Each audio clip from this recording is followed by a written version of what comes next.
Hacia todos, compañeras y compañeros, vamos a dar inicio a esta actividad del día de hoy.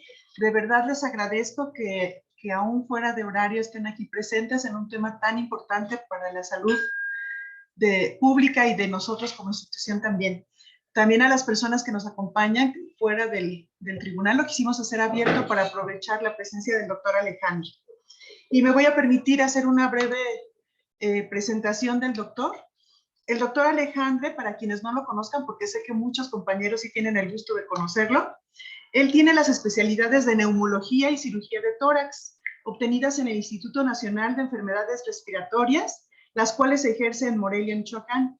Es además académico de la Facultad de Ciencias Médicas y Biológicas, doctor Ignacio Chávez, en la Universidad Michoacana de San Nicolás de Hidalgo, donde ha llevado la cátedra de neumología y ha sido un impulsor de la clínica de tabaquismo, donde ha realizado anualmente foros para la prevención y la erradicación de este hábito.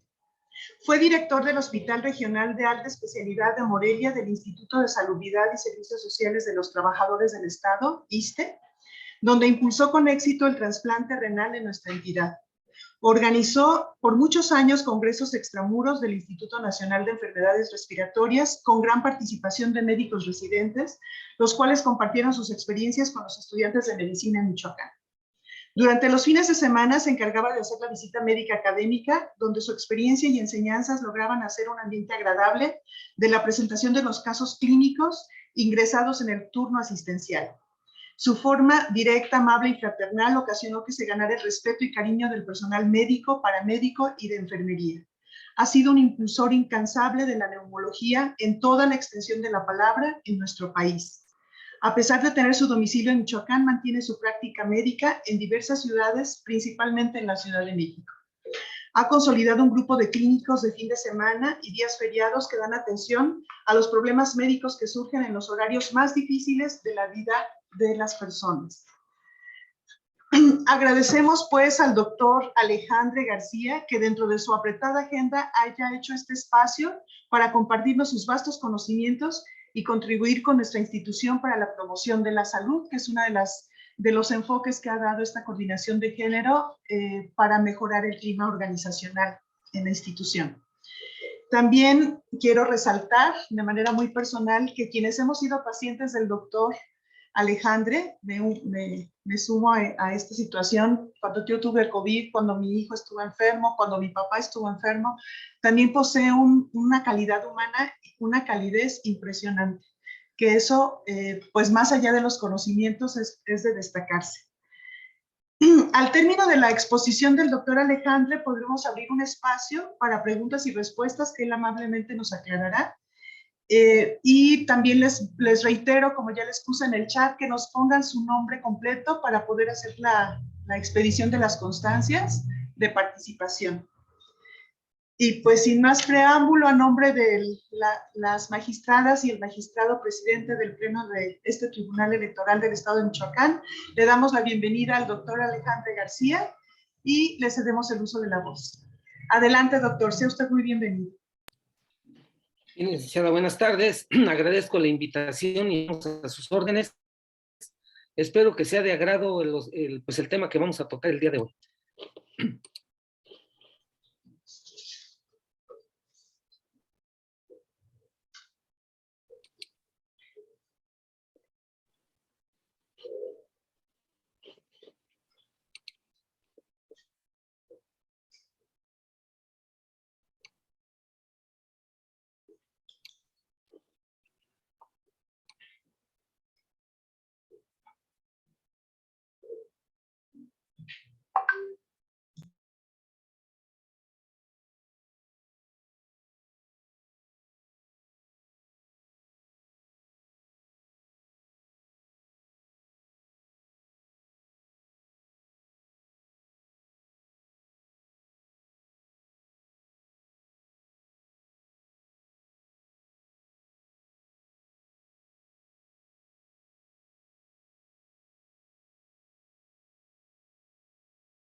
Doctor, no sé si tenga algún problema con el audio. No le estamos escuchando.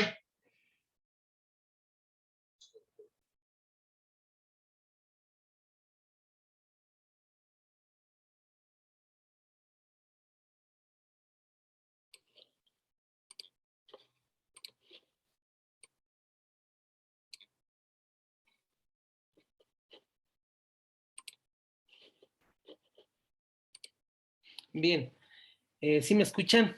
Problema técnico. ¿Sí me escuchan? Sí, doctor, ya le escuchamos nuevamente. Muchas gracias. Gracias. Entonces, mire, el tema que preparamos fue precisamente el problema la pandemia que tuvimos, que tristemente pues causó muchos perjuicios y muertes en nuestra sociedad. En el instituto pues fue la sede nacional y tuvimos tristemente pues que vivir esta tragedia. Saludo a todos los presentes en esta exposición, a los compañeros del Tribunal Electoral del Estado de Michoacán y a la Coordinación de Género y Derechos Humanos.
Bien, entonces el tema es mitos y realidades. Vamos a ver los aspectos generales del virus, la importancia de la vacunación y algunos lineamientos generales. Eh, ahora sí que la raza humana ha vivido pues a través de toda su historia muchas enfermedades pues de ámbito que le llamamos nosotros pandemia. De las pandemias reconocidas pues tenemos a la peste negra, que como ustedes recuerdan causó muchas muertes en Europa y también en América en el siglo XIV. Después tenemos la peste blanca, que es la tuberculosis, a la peste gris, que es el tabaquismo, y actualmente la peste roja, que es precisamente la peste que vivimos, que fue el COVID, y que esos son los jinetes del apocalipsis que nos han estado, pues, llevando a problemas durante este tiempo.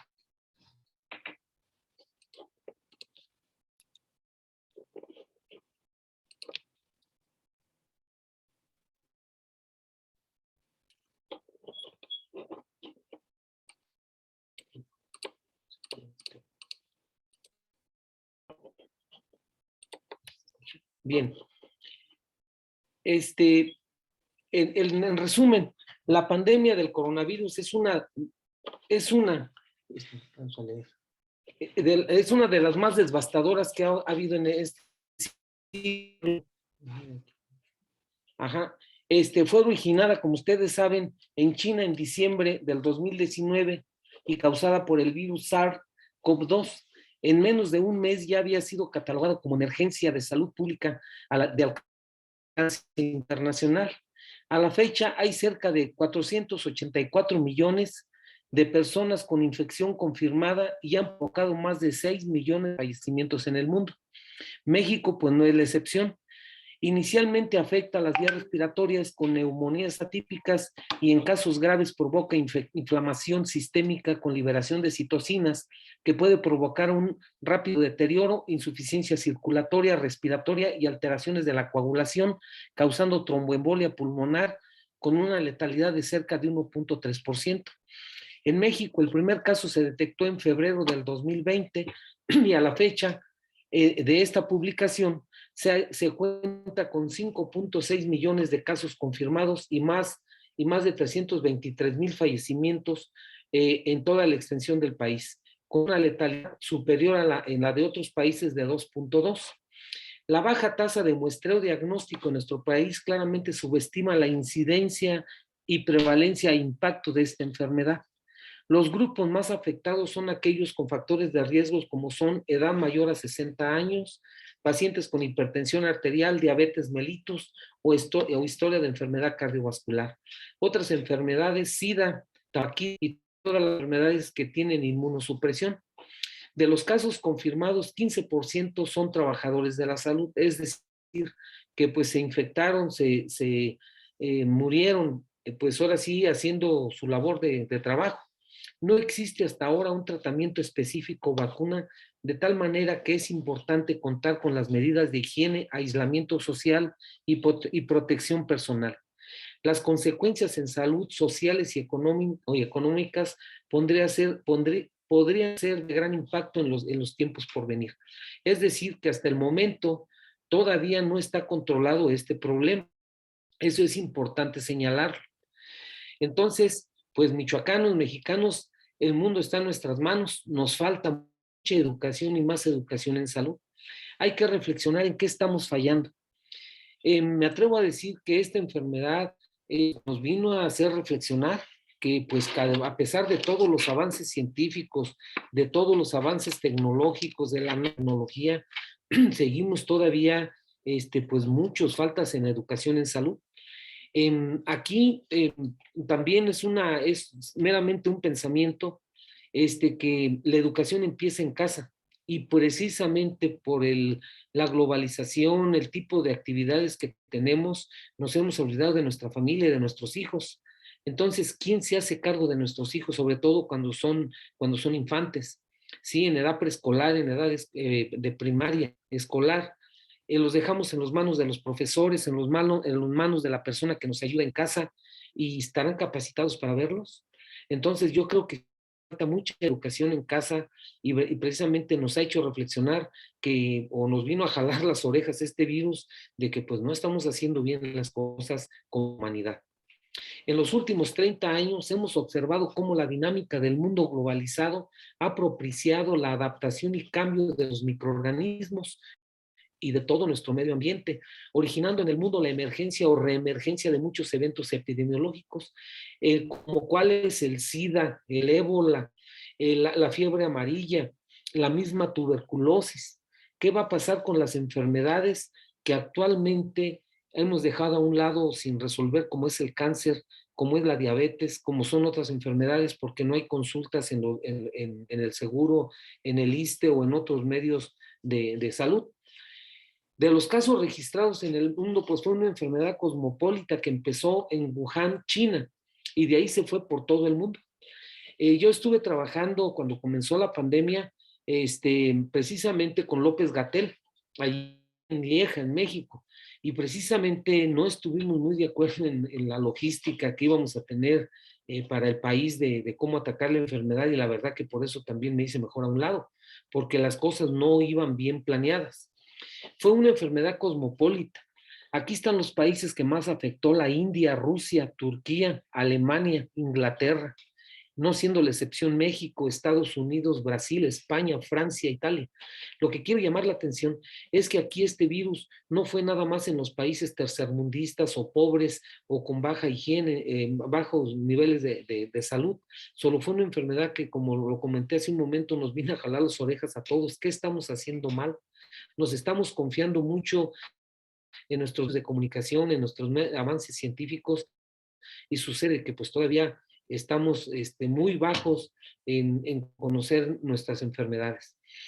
El total de casos confirmados en el mundo, ya habíamos dicho, son más de 470 millones, con más de 6 millones de fallecimientos. México no siendo la excepción, con algunos estados con más prevalencia e incidencia de esta enfermedad.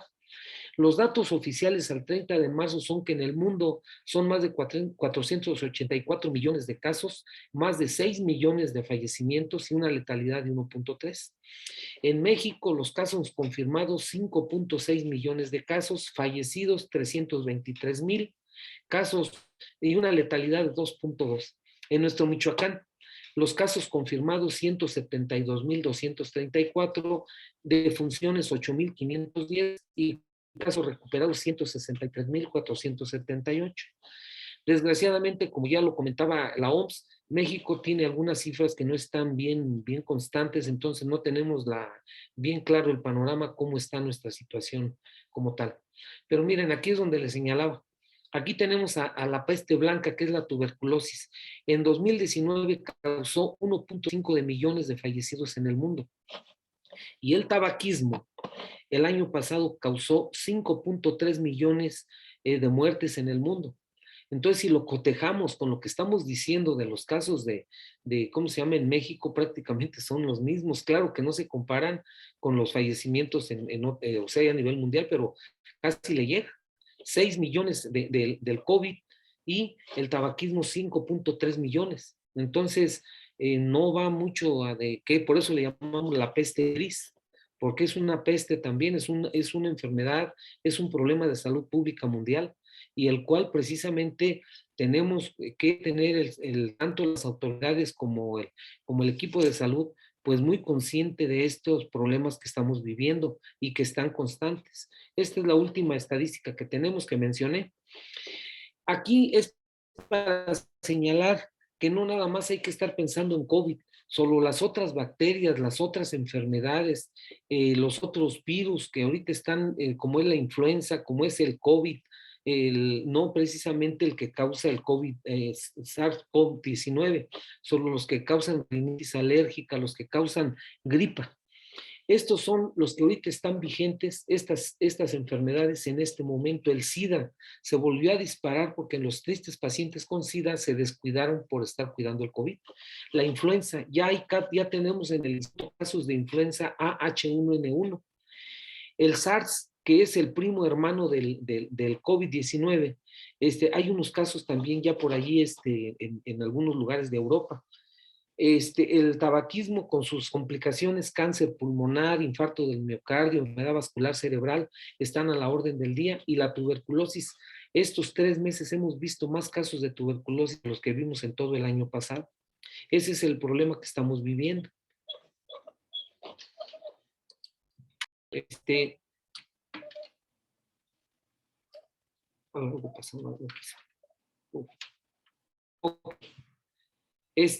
Aquí, ¿qué es el coronavirus? El coronavirus son una gran familia de virus que causan enfermedades que van desde el resfriado común, como ahorita les comentaba, hasta otras más graves como el síndrome respiratorio del Medio Oriente, que se llamó MERS-CoV-2, CoV-1, y el síndrome respiratorio agudo severo. El síndrome agudo respiratorio severo sí lo vivimos aquí en México. Un nuevo coronavirus es una nueva cepa que no ha sido identificada previamente en humanos. Cuando viene de un animal, médicamente le llamamos zoonosis. Los coronavirus son zoonóticos, lo que significa que se transmite entre animales y personas.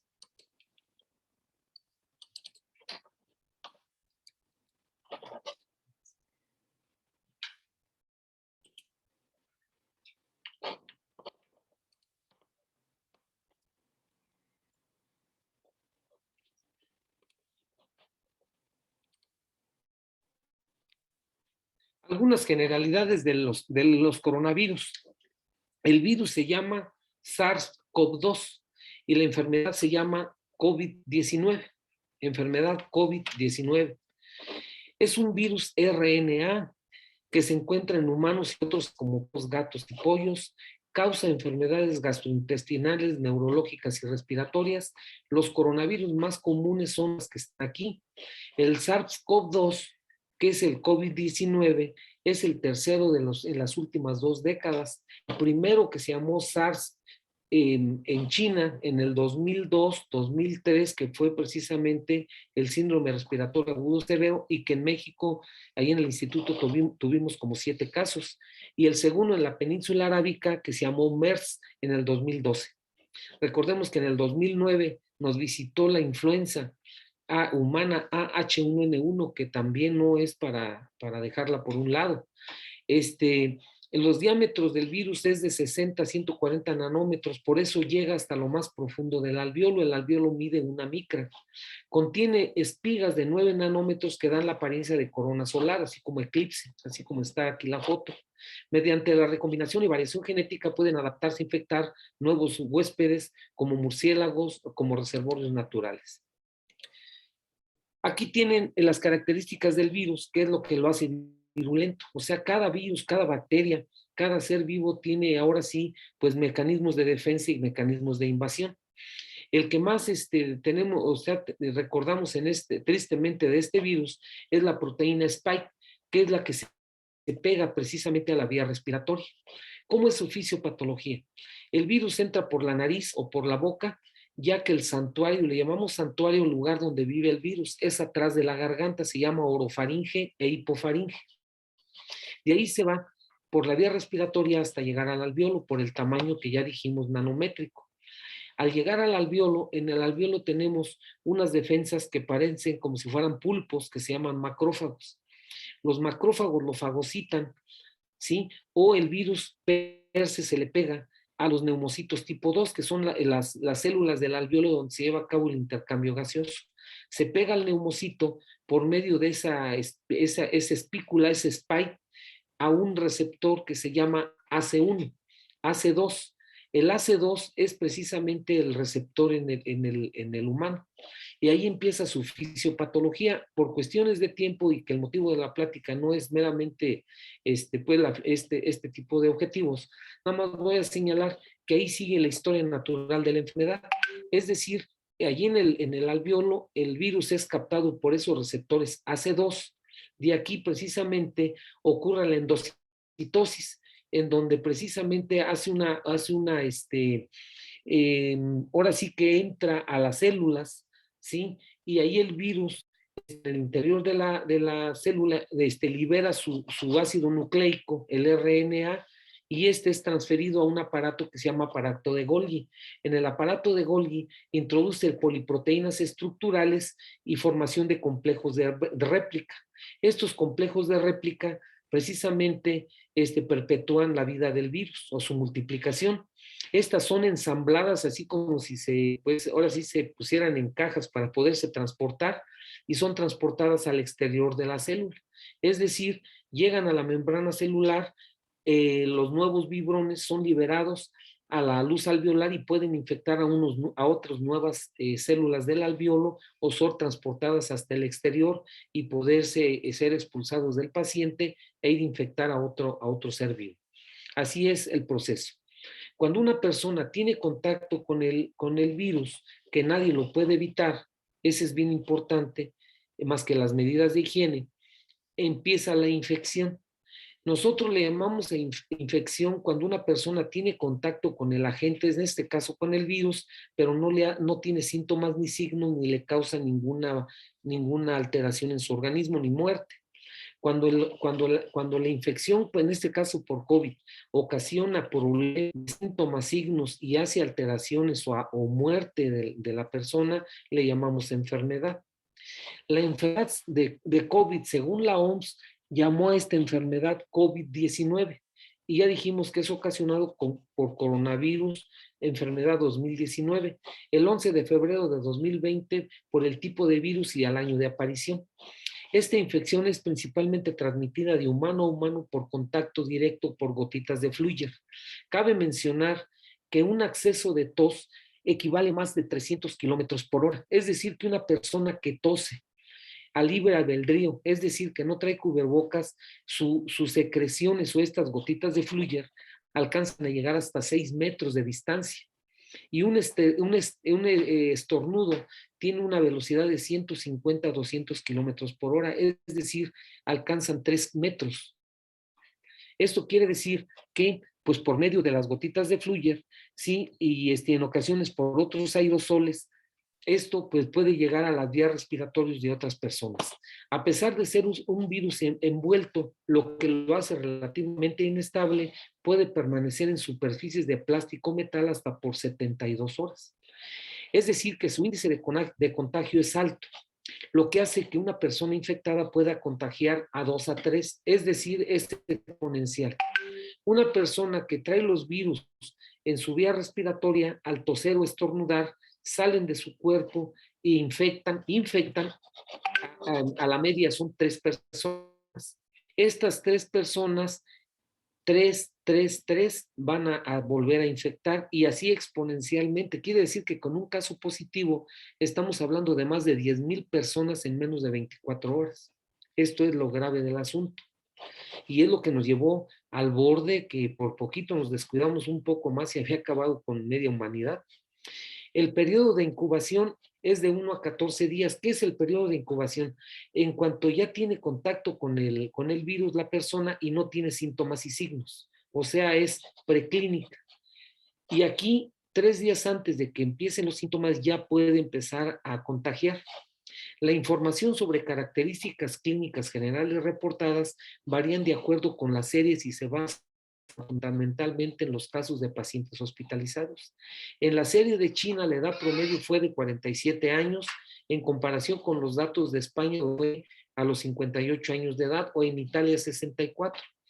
Hay una predominancia en el género masculino en diferentes series. Los signos y síntomas más frecuentes fueron fiebre, tos seca y dificultad respiratoria. Hubo presentación variable en otros síntomas como fatiga, astenia es sentirse muy cansado, mialgias es dolor de músculos, dolor de cabeza o cefalea, congestión conjuntival y diarrea en pocos casos. Otros que no ponen en esta serie es pérdida del olfato y pérdida precisamente del gusto. La presencia de comorbilidades también fue variable en los diferentes reportes, con presencia de diabetes, hipertensión arterial, presencia de enfermedad cardiovascular, entre otras. Esta gran variación se debe al número de pacientes estudiados, las diferencias de edades y de la población. En este último año, un paréntesis, aquí en México, la infección fue más frecuente en los jóvenes. Entre 12 y los 35 años de edad, y sigue siendo ahorita una contagiadera, pero bárbara. Allí sí, más adelante lo vamos a señalar, creo que la Secretaría de Educación se adelantó un poquito en echar a andar ya el programa de educación y nos hubiéramos esperado un mes más. Lo que ya sabemos de la enfermedad, se transmiten principalmente por las gotitas generadas al hablar o toser o estornudar. Una persona puede transmitir el virus 1 o 2 días antes de que se desarrollen los síntomas. Por esto, la medida de prevención más importante es el lavado de manos y, lógicamente, el uso de cubrebocas. El periodo de incubación es de 14 días desde la exposición al virus hasta la aparición de síntomas. Lo que ya sabemos también es que el nuevo SARS-CoV-2 es el más contagioso que la influenza. Una persona con COVID-19 puede infectar a 2.2 personas en promedio, ya lo habíamos comentado, y por esto es tan importante indicar aislamiento para un enfermo de cuarentena para los contactos. Le llamamos cuarentena porque en la época precisamente de la fiebre, de la peste negra o peste bubónica, a los pacientes los encerraban 40 días. Esto principalmente fue en Venecia. Las embarcaciones que llegaban a Venecia las dejaban 40 días en el mar y después ya les dejaban llegar al puerto. Y de ahí se dejó ese término de cuarentena, aunque en sí también aquí hay una controversia con la OMS. Lo que debe uno de dejar en cuarentena son 3 semanas, 21 días, como ahorita lo vamos a ver a continuación. ¿Cómo hacemos el diagnóstico? Los pilares diagnósticos es, pues lógicamente, la historia clínica y la exploración física. Hacer una radiografía para ver si hay o no neumonía. Hacer las pruebas. Algo que desgraciadamente sucedió es que ya las personas, ahora sí que por derecho propio o por voluntad, hacían su estoma de muestras, llegaban a los laboratorios y ellos por cuestiones económicas, pues les daba lo mismo hacerla que no hacerla. ¿Y qué hicimos? Pues un revolvedero, toda la gente alarmada porque doctor, estoy positivo, pero ¿está positivo qué? Ahorita vamos a ver esta parte. ¿Cuáles eran los grupos más vulnerables? Los mayores de 60 años, ya lo habíamos comentado, personas con diabetes, hipertensión arterial, enfermedades respiratorias crónicas como el POC, cáncer, inmunodeficiencias como el SIDA y las embarazadas. Aunque el embarazo no es una enfermedad, sí causaba un estado donde sus defensas estaban más propensas hacia el COVID. Aquí tenemos qué pasaban con los pacientes que contrajeron el COVID. El 30% fueron asintomáticos y cada uno de estos contagió a 3, exponencial. Si iban en la combi 3, llegaban a su casa en la misma persona otros 3, llegaban a su trabajo otros 3, llegaban a la iglesia, a la cantina o al estadio y otros 3. 55 tuvieron síntomas y signos. 10% tuvieron síntomas severos que fueron los que llegaron al hospital o se quedaron en casa encamados 40 días. Y los críticos que llegaron al hospital a terapia intensiva fueron 5%. Aquí cabe señalar que yo creo que ustedes muchos lo sufrieron o lo saben, el día cama en un hospital privado fue de 140,000 pesos diarios. 90,000 pesos de ingreso a la terapia, más todos los insumos que se consumían en el día, era más o menos entre 110 y 180,000 pesos diarios. Y el promedio de un paciente crítico en terapia intensiva con ventilación mecánica fue alrededor de 7 a 14 días. Entonces hagan sus cuentas cómo salía. Estos son para las personas que tenían la oportunidad de llevar a los hospitales privados. Los hospitales como el nuestro, que fue la de COVID, llegamos a tener hasta 300 ventiladores, 300 pacientes con ventilación mecánica al mismo tiempo. Era una locura.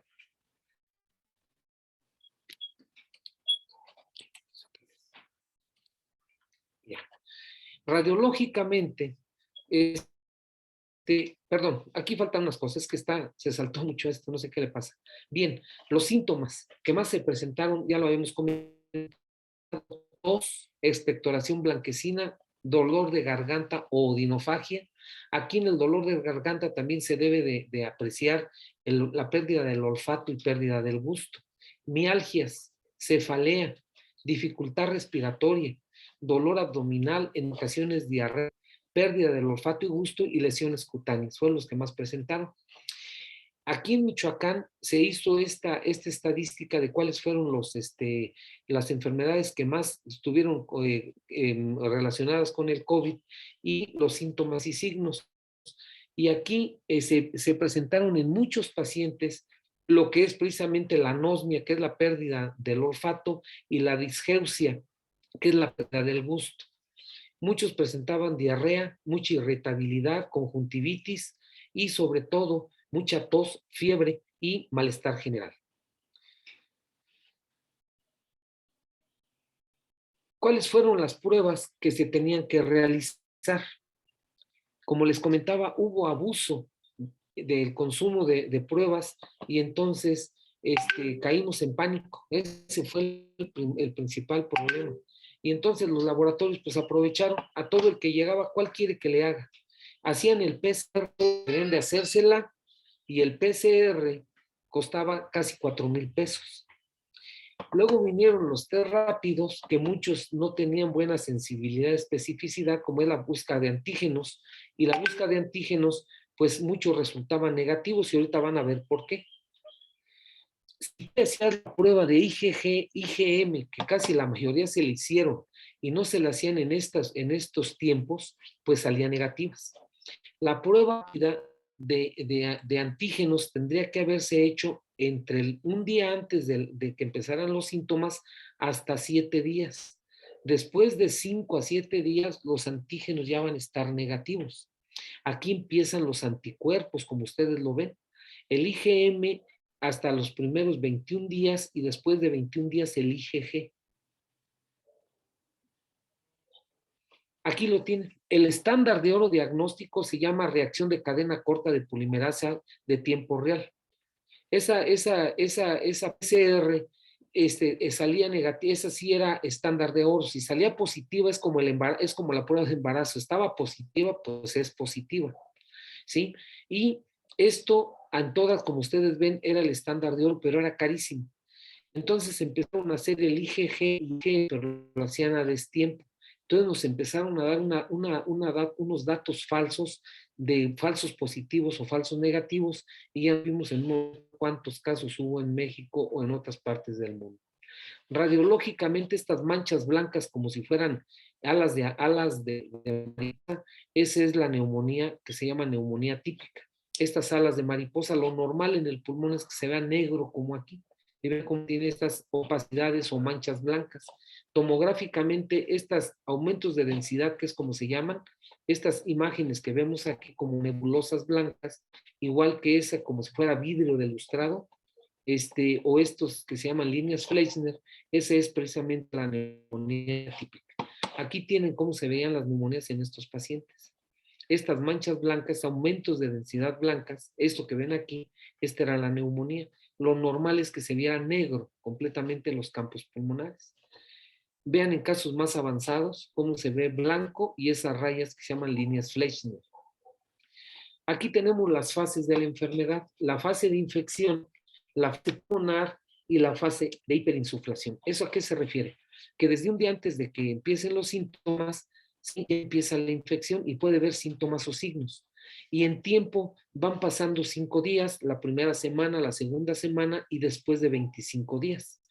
Como ustedes ven aquí, en la fase de la respuesta viral, los síntomas y signos eran los que eran más importantes: la fiebre, una fiebre muy alta, cefalea, tos seca, odinofagia y diarrea. Le tomabas algunos estudios y ya empezaba a ver los linfocitos bajos. Había el dímero D y la deshidrogenasa láctica ligeramente altos. Iba avanzando la enfermedad y después de la primera semana ya empezaba la falta de oxígeno, la dificultad para respirar, le ponías el oxímetro y tenía hipoxia. Nosotros le llamamos índice de oxigenación o PAFI menor o índice de Kirby menor de 300. Y radiológicamente ya empezaban las anormalidades y empezaban a subir una serie de sustancias que nos indican proinflamación, es decir, una inflamación y una apoptosis. Le llamamos apoptosis cuando las células se mueren. Y después tenía una fase que se llamaba de hiperinflamatoria o reacción inflamatoria, síndrome de reacción inflamatoria sistémica, multisistémica. Es decir, que en este estadio es cuando el paciente caía a ventilación mecánica, es decir, a insuficiencia respiratoria y a choque. Entonces el paciente llegaba a terapia intensiva y empezaban a subir todas estas sustancias que están aquí. También el otro tabú, lo vamos a ver más adelante, fue las terapias. Que si el óxido de cloro y todos los medicamentos, que algunos de los que están aquí, que si eran buenos o malos. Bien, ¿qué pasó con los lineamientos de tiempo a un año de los primeros casos que pasó en México? Primero, nos faltó mucha prevención y nos sigue faltando. Todavía, pues, cabe mencionar que hay que bajar la guardia, los problemas siguen. Hoy día, pregunté al Instituto Nacional de Enfermedades Respiratorias, en este momento tienen intubados 67 pacientes por COVID y todavía tenemos 111 pacientes internados por COVID, aunque es sede nacional, pero no es como para bajar la guardia. Lo primero es no caer en pánico, no bajar la guardia y no dejar las medidas preventivas, es decir, la sugerencia es no dejar el cubrebocas todavía en todo el mes de abril. Es importante tener presente qué es infección y qué es enfermedad. Recordar que la enfermedad es cuando tiene síntomas y signos y corresponde a más del 70% de los casos, pero estos infectan 1 a 3. Y los que tienen la enfermedad es el 10% de los casos donde afectan 4 de cada 10 van a requerir terapia intensiva. Todos infectan, todos, tanto el que está infectado como el que tiene la enfermedad. Entonces, esto es importante recordarlo. Ya no quedarse en casa, pero sí el reposo relativo, es decir, evitar las aglomeraciones. No vamos tan lejos. ¿Qué ha pasado todavía? Que ahí nos lo recalcó ¿cómo se llama? Lo que hubo de barbarie en Querétaro, ¿sí? Ya bajamos la guardia y ahorita las fiestas, los jaripeos, ya vienen las fiestas de Semana Santa, ya bajamos la guardia por decreto. No sé qué decreto sea, si presidencial, gobernatura, no sé, pero lo que sí nos hace falta es todavía no tomar esto a la ligera. Es lo que tenemos que hacer nosotros y seguir usando precisamente nuestro cubrebocas y seguir lavándonos las manos. Entonces hay que hacer la diferencia todavía con todas las medidas que no las voy a mencionar porque son más que conocidas por ustedes. Lo lavarse las manos, la distancia de 1.5 metros, ¿sí? Y los tratamientos. El tratamiento, lo primero es la infodemia. Si ustedes recuerdan, esos son tóxicos y peligrosos. La infodemia es la mala información, que ha hecho estragos en la sociedad, nada más en esta enfermedad, en muchos aspectos. La politización de la pandemia, todo mundo quiso opinar. Es como si yo con ustedes en su trabajo yo me pusiera a opinar si está hecho, está mal hecho su trabajo en el tribunal, pues por favor. Para empezar, no sé nada de leyes y segunda, yo no tengo ninguna autoridad para decir si está bien o mal. Pero desgraciadamente muchos políticos sí metieron la mano en la información y en las decisiones del país. ¿Sí?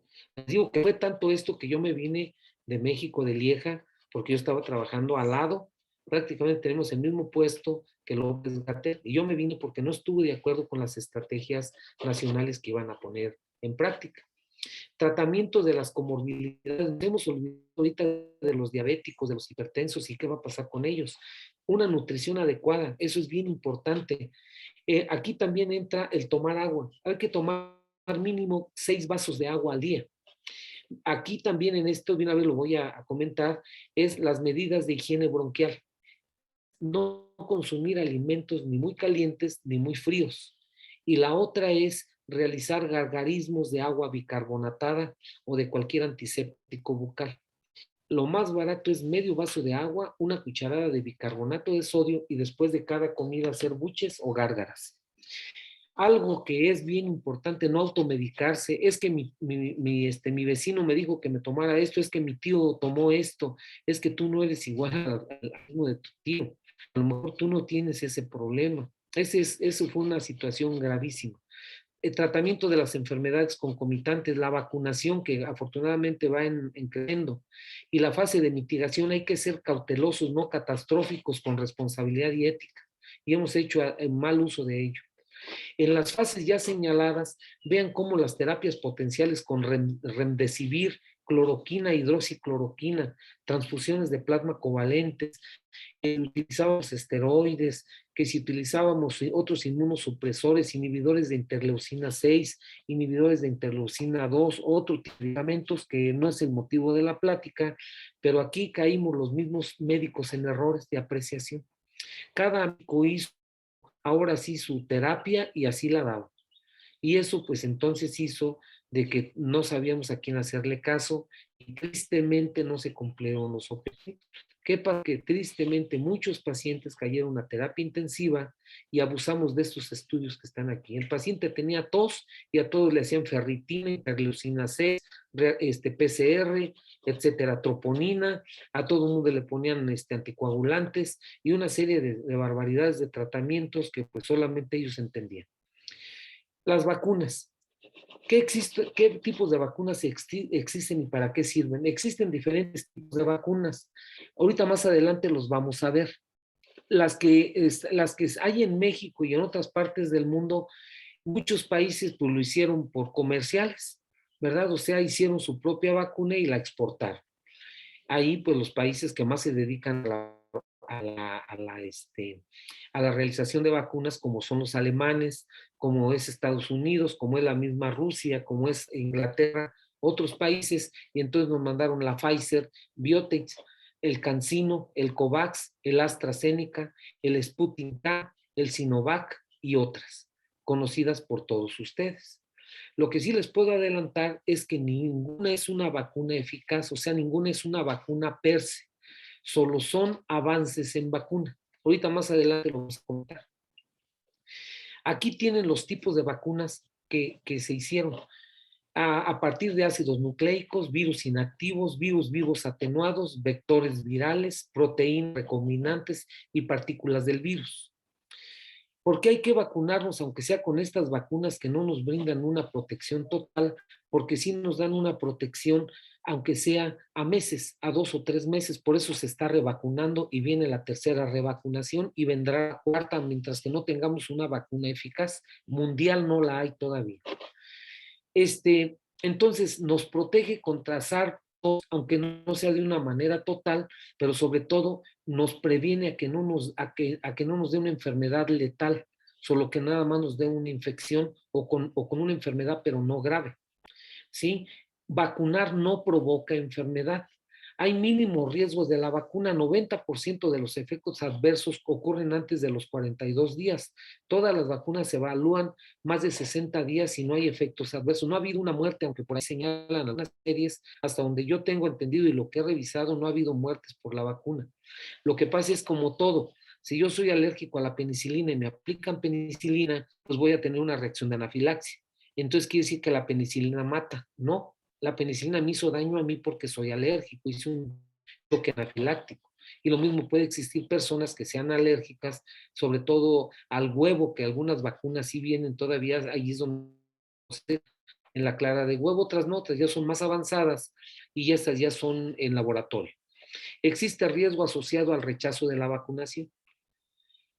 Aquí tienen algunas de las vacunas que en México y en todo el mundo se han activado. 4 inactivadas, SARS-CoV-2, el Sinovac, el Wuhan, China, el Bharat de la India. 4 vectores virales, la Oxford AstraZeneca, la UK, la J. Johnson de Estados Unidos, la Gamaleya rusa y la CanSino, que es China, la que le aplicaron mucho a los maestros y a muchos burócratas. Ácidos nucleicos RNA, la Pfizer, la Moderna, que es de Estados Unidos, y subunidades proteicas en Novavax.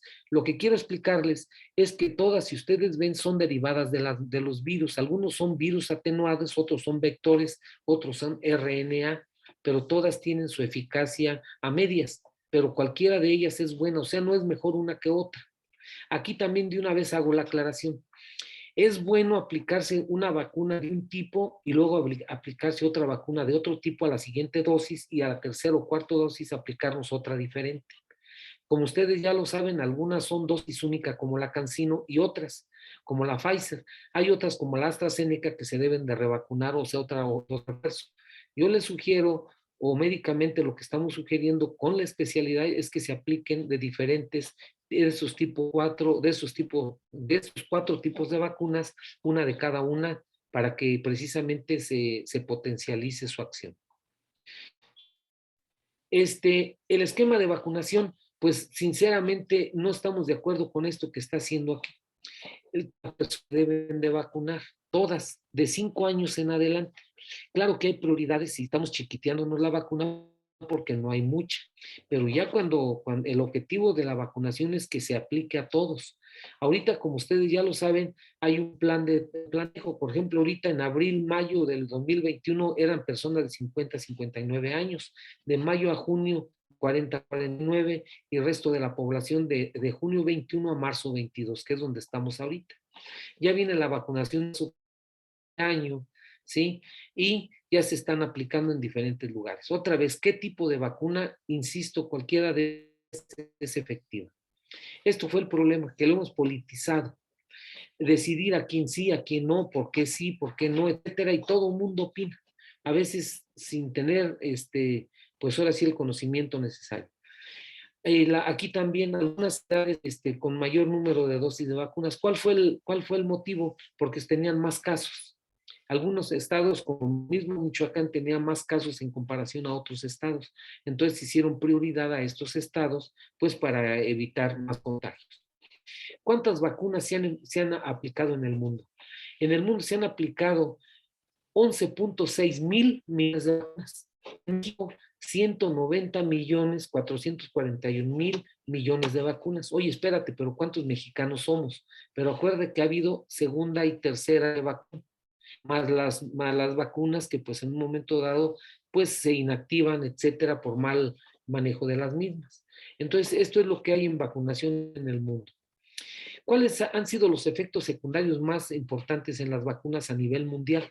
Dolor en el lugar de la inyección, fiebre, cansancio, cefalea, mialgias, calosfríos y diarrea. La probabilidad de que ocurran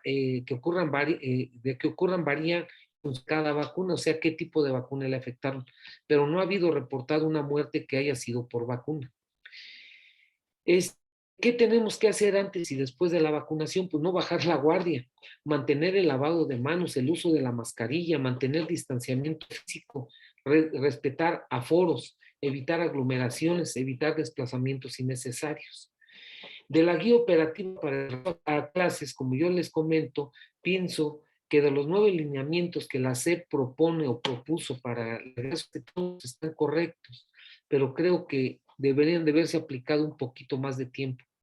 Es decir, nos faltó cuando menos un mes más haber tolerado después de Semana Santa, pero haber cumplido con la normatividad de aislamiento o de reposo relativo y con todas las medidas, que no la cumplimos desgraciadamente.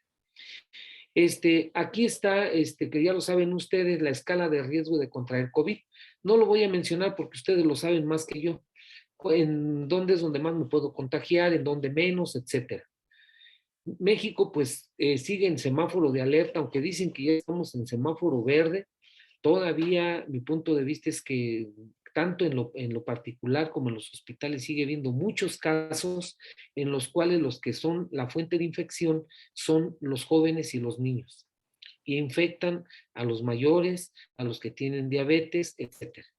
Entonces, la información de última hora es que todavía no podemos bajar la guardia y tenemos que tener mucho cuidado, pues, en mantenernos sanos.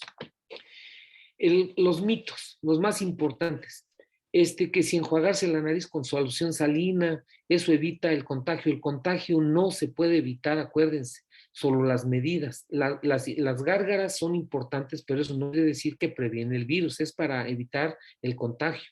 Que si la vacuna de influenza o otro tipo de vacuna previene al coronavirus, no. Les puede ayudar un poco a la inmunidad, a estimularla, pero no no vamos a dar una de influenza para combatir el COVID, no se puede. ¿Los antibióticos pueden prevenir y tratar el nuevo coronavirus? No. Es un virus. Los virus viven intracelularmente y solamente los retroantivirales son los que están indicados, y de estos, algunos de ellos no eran específicos para esta enfermedad, no hay ninguno específico.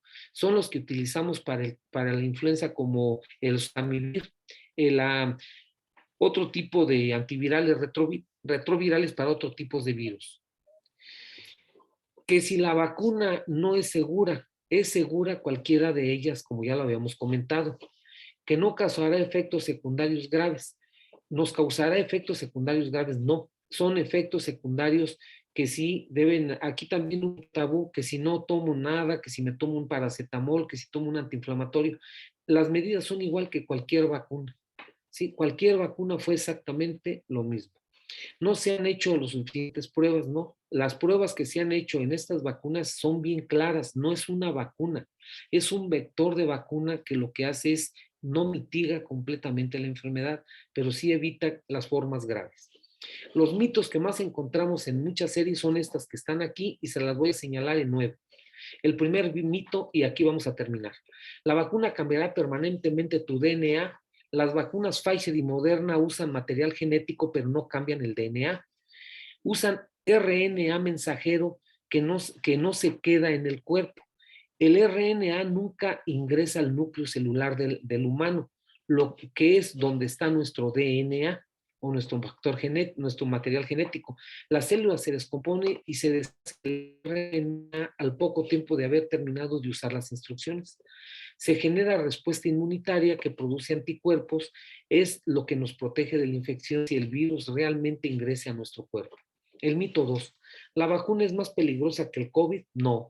En primer lugar, porque el COVID es una enfermedad y la vacuna es un producto. El COVID es una enfermedad viral y contagiosa que provoca cuadros clínicos graves, con una alta hospitalización en unidades de cuidados intensivos y que puede provocar la muerte de las personas enfermas. La vacuna no provoca la enfermedad. Eso es falso. La vacuna es efectiva y el laboratorio, para obtener su certificación, comprobó que los efectos secundarios detectados en los ensayos fueron leves. El mito 3, ¿los coronavirus es solo un mito? No. El coronavirus fue aislado por primera vez en pollos en 1937. Los coronavirus son una extensa familia de virus que pueden causar enfermedades tanto en animales como en humanos. En los humanos, varios coronavirus causan infección respiratoria que pueden ir desde resfriado común hasta enfermedades graves como el síndrome respiratorio del Medio Oriente MERS y el síndrome respiratorio agudo severo que vimos en el 2002. El coronavirus que se ha descubierto más recientemente causa la enfermedad coronavirus COVID-19, que ya lo habíamos comentado.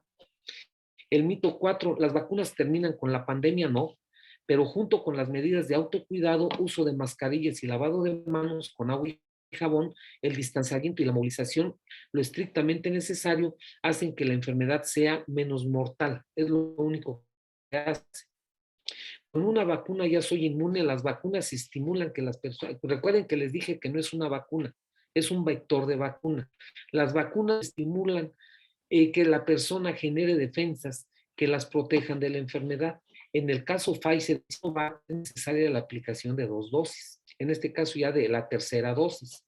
Se requiere que al menos 80% de la población para alcanzar la inmunidad en rebaño, es decir, inmunidad colectiva, que ya casi se logra. Por eso le digo que nos faltaría un mes más. Yo siempre estuve en esta condición de que deberíamos de empezar ya nuevamente clases hasta el siguiente ciclo. Nuestros estudiantes jóvenes ni niños no se van a volver más inteligentes o menos inteligentes con un mes más o un mes menos de escuela. Si me vacuna yo no tendré que usar mascarilla, no. Las medidas de autocuidado se deben mantener todos. El uso de mascarillas, el lavado de manos con agua y jabón, el distanciamiento físico, movilizarse estrictamente necesario, hace la mortalidad de enfermar y seguir siendo necesarios. El mito 7, los niños deben vacunarse. Miren, aquí hay una situación, los niños menores de 5 años tienen sus otras vacunas y indirectamente su inmunidad está muy activa. Entonces, los virus prácticamente no, el COVID no les hace ninguna enfermedad mortal, pero no evitan que estén contagiados. Esto es el juego de palabras, que un niño sí nos puede contagiar el virus aunque él no tenga la enfermedad. Las vacunas de los distintos laboratorios que están desarrollando sus ensayos clínicos no contemplan en sus estudios a menores de 16 años. A nivel mundial se dice la OMS que se deben de vacunar los mayores de 6 años hasta los 100 años. Las vacunas causan alergias graves, no, las vacunas no provocan alergias. Como hace rato les comentaba, puede haber alergia a alguno de los vehículos que se utilizan para la vacuna, como es la clara del huevo, la proteína del huevo, en algunas vacunas, sobre todo las chinas. Es importante informar al vacunador si la persona presentó en el pasado alergias graves que no pudo poner en riesgo, que pudo poner en riesgo su vida, o si requirió atención médica de urgencia con algún producto inyectable. En el caso de Pfizer, la FDA, que es la Asociación de Alimentos y Drogas de Estados Unidos, en su aprobación señaló una precaución sobre el antecedente previo de anafilaxia, que es una reacción alérgica grave que puede poner en riesgo la vida. El mito 9, las vacunas se aprobaron demasiado rápido, no. Existe investigación de las vacunas desde años y décadas al surgir un nuevo coronavirus, el SARS-CoV-1 y el MERS. Frente a la pandemia, se aceleró el desarrollo de vacunas con mayor inversión y recursos a nivel mundial. Menor burocracia en la publicación de resultados y mayor disponibilidad en las personas. El mito 10, si tuvo COVID, no me debo vacunar. Después de enfrentar la humanidad puede durar hasta 6 meses. Se dice que con los vectores vacuna nos protegen por 3 meses. Por eso nada más cada 3 meses debemos de revacunarnos y lo estamos viendo lo que están haciendo 2 veces al año. Se sugiere vacunar, no hay intervalo mínimo para las personas, no deben estar cursando cuadros agudos y debe haber terminado la cuarentena. Porque preguntan, oiga, tuve la semana pasada el virus, ¿ya me puedo vacunar? Pues aquí dice bien claro que hasta que después de los 21 días que fue ya señalado como paciente COVID. El mito 11, las personas con cáncer no se pueden vacunar, pero la respuesta inmune puede no ser eficiente. Entonces, otros mitos, hay muchos que no vamos a señalar por cuestiones de tiempo, son prácticamente iguales a los anteriores, pero hay que es importante. Cuando me vacunan me van a implantar un microchip. Los microchips nunca se han usado en las vacunas y no son parte de las vacunas contra COVID-19. Que si me vacuno voy a quedar infértil. En ninguna de las vacunas aprobadas se ha producido casos de infertilidad. Incluso algunas de las participantes quedaron embarazadas durante los ensayos clínicos. Que si los tristes animales, muchas personas sacaron a sus mascotas de su casa porque les iban a transmitir el virus. Los animales, claro que se pueden contagiar, pero en este virus no hay evidencia de que los tristes animales se contagien. Ahora, que si se los traen en las patas y se lo llevan a sus casas, pues si los traen allí y son las personas que llevan a que sus perritos defequen al parque y pues los traen un poquito no muy higiénicos, pues no nada más el virus, cualquier enfermedad de la calle la van a llevar a su casa. Entonces, lo mejor que tiene México es su gente. Y entonces tenemos que ser un equipo, no nada más de médicos, el equipo de salud. Solo aquí los profesores y toda la comunidad debemos ser nosotros mismos nuestros agentes cuidadores, ¿verdad? Y pues vamos a salir adelante. No podemos ignorar que diariamente en el mundo mueren 150,000 personas por otras causas como lo es la desnutrición. Fíjense, 150,000 personas diarias mueren por desnutrición, cáncer, accidentes y ahora lo que es la violencia por los narcos.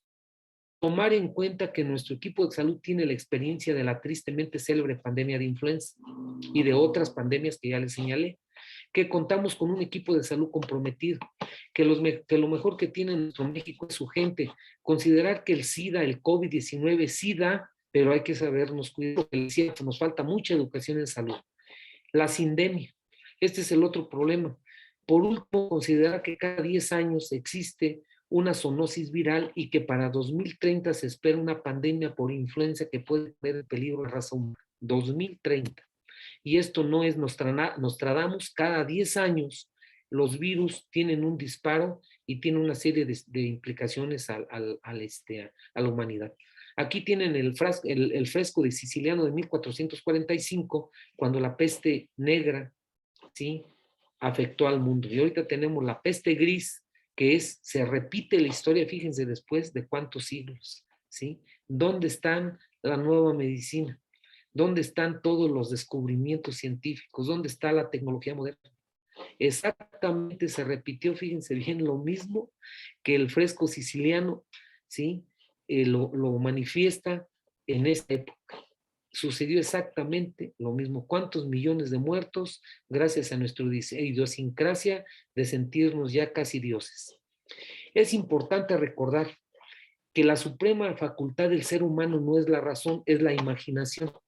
En momentos de tensión emocional hacen que estos dos factores entren en conflicto y nos obligan a hacer acciones extremas de suicidio, asesinar y agredir, depresión, ansiedad. Por lo tanto, por esta razón, tanto el gobierno como el equipo de salud y los medios de comunicación, por su parte, debemos ser muy cautos en nuestros comentarios. A la población, no entrar en pánico ni hacer nuestras propias conclusiones, ni autotratarse, así como atender las indicaciones de este encierro para muchos es calvario de claustrofobia. Ver el lado de ganar y ganar haciendo más lazos con las familias, acomodar la casa, meditar, ponernos en paz con nosotros mismos, hacer yoga, ejercicio, hacer cursos de vida, internet, entre otras cosas. No compartamos esta situación de mala información. Hay tantas cosas que hacer en este mundo y por nuestro mundo que precisamente sí nos hace falta ponernos a reflexionar. Es cuanto, espero que haya sido de utilidad y no sé si hay alguna pregunta, algún comentario. Muchas gracias, doctor. Muy, muy interesante su plática. Yo creo que al menos yo descubrí muchas cosas que no sabía. Y no sé si alguien de los compañeros quieren hacer alguna pregunta, que levanten la mano aquí o escribirlo en el chat. Sí, o les doy mi número y con mucho gusto, si en algo podemos servir, estamos a sus órdenes en la facultad, de nuestra gloriosa Facultad de Medicina Nicolaita, precisamente en la clínica de tabaquismo, módulo de tórax. o en el teléfono particular, cualquier duda de esta plática, con mucho gusto. La hago llegar listada para que tengan por ahí, por si tienen interés en alguna gráfica, algo que sea de interés para ustedes, se la hago llegar, por Claro favor, que sí, doctor, para que muchas por ahí la tengan. Oiga, yo sí tengo una duda, a lo mejor va a parecer muy tonta, pero ¿no hay límite de contagios? O sea, ¿nos podemos enfermar muchísimas veces en la vida de coronavirus? O sea, bueno, de Lo COVID. que, lo O, que pasa es que no, no es muy interesante su pregunta, licenciada. Lo que pasa es que es una situación. Cuando uno le da el virus, en este caso, la cepa de Wuhan, que fue la primera que nos contagió a todos, es decir, ya tenemos inmunidad, pero a las nuevas zoonosis que hay, es decir, las mutaciones que tiene, son las que nos están ahorita afectando. Precisamente en China, en mismo China, volvieron a cerrar por otra cepa muy diferente a la de un principio, o sea, una mutación. Entonces, no tenemos a las nuevas cepas inmunidad. Por eso esta vacuna se va a parecer mucho, esto sí, a corto plazo va a ser, cada año tenemos que vacunarnos contra coronavirus, igual que contra influenza, o cada X cantidad de tiempo, por las nuevas cepas que están entrando. Precisamente por eso, como usted vio que había una cepa en determinado lugar, y ya llegó otra, y esas son las que nos están afectando. Ahorita precisamente hay una nueva cepa que ha estado afectando a China y a unas partes de Europa, y que son las que ahorita están en alerta. Y que, pues, como sabemos, una persona que está en este momento en China, en Japón, en 48 horas está aquí en México. Eso nos pasó en Morelia con unos estudiantes de investigación de la Facultad de Siderúrgica, de que eran oriundos, son oriundos de Wuhan, y se fueron de vacaciones precisamente en diciembre, cuando empezó la pandemia, y llegaron aquí en marzo, en febrero, y ya venían contagiados. Y por eso Michoacán levantó pues mucho polvo, en el sentido de que fuimos uno de los principales estados que tuvimos la enfermedad, pero fue por esa razón, porque nos la trajeron de Wuhan. Ese fue el problema. Así es. y otra pregunta, doctor, ya abusando nada más, la última, es que saber si en las secuelas del COVID realmente puede haber algún padecimiento del que no nos demos cuenta. Eso es algo que nos ha inquietado a muchos que ya tuvimos el COVID. O sea, que a lo mejor, bueno, algunos sentimos que ya no tenemos la misma capacidad de respiración, o no sé, una sensación como de opresión en el pecho, pero hay personas que nos han comentado que pudiera haber daños de los que ni siquiera nos dimos cuenta de que algún órgano está mal. ¿Hay alguna medida que debamos de tomar después de COVID, o solamente en casos de síntomas? La recomendación es, no COVID, solo una persona, un humano, cuando menos una vez al año se debe hacer un check-up donde tenga lo básico, es cómo está su azúcar, cómo está trabajando el riñón, cómo está su orina, o sea, un general de orina, una biometría hemática, química sanguínea 6, y una radiografía de tórax y un electrocardiograma. Pero en su pregunta, que es muy interesante, el virus entra por la nariz, la boca, se va al alveolo, se va al pulmón, y del pulmón se va a otros órganos, le llamamos órganos diana. Los órganos diana del COVID son el sistema nervioso, o sea, los nervios, el hígado, el corazón, los músculos. Entonces, muchas personas que tuvieron COVID quedaron con problemas cardíacos, o sea, han tenido cardiopatías, infartos, han tenido problemas se llama cardiopatía dilatada. Muchos quedaron con problemas pues no de demencia como tal, pero sí de olvidos, de lagunas mentales. Oye, no me acuerdo de recuerdos, o se me dificulta recordar ciertas cosas, porque sí hubo neuritis, es decir, hubo una encefalitis por el virus. Otros tuvieron problemas de rabdomiólisis, es decir, los músculos prácticamente, pues ahora coloquialmente, se deshicieron. Entonces quedaron con calambres, con hormigueos en las manos, que se llaman parestesias, dolor de cabeza, los ojos que ven por ahí lucecitas de colores, acúfenos, o que tengan o irritación en los ojos. Algunos todavía quedaron con problemas del gusto, del olfato. Entonces, lo que usted comenta, los que tuvieron COVID, sobre todo enfermedad, que tuvieron síntomas y signos, la recomendación es que sí se hagan una radiografía de tórax, un electrocardiograma los estudios básicos que le llamamos química sanguínea 6 y general de orina, cuando menos estos. Y ahí no podemos descubrir si quedó algún problema o no. Ahora, todas las personas que tuvieron enfermedad de COVID, enfermedad, no nada más que tuvieron el contacto y salieron positivos, sí es recomendable que sí se tome vitaminas, sobre todo complejo B, vitamina A y D y C, y pues mejor que fueran checados con su médico de confianza, aunque sea no especialista, solo su médico familiar, para que precisamente le dé alguna indicación en especial si detecta algún problema. De Pues acuerdo, doctor. Muchísimas gracias. Pues ya lo único es, ya no tuvo oportunidad de prender su cámara para que lo conocieran los compañeros que no lo conocen.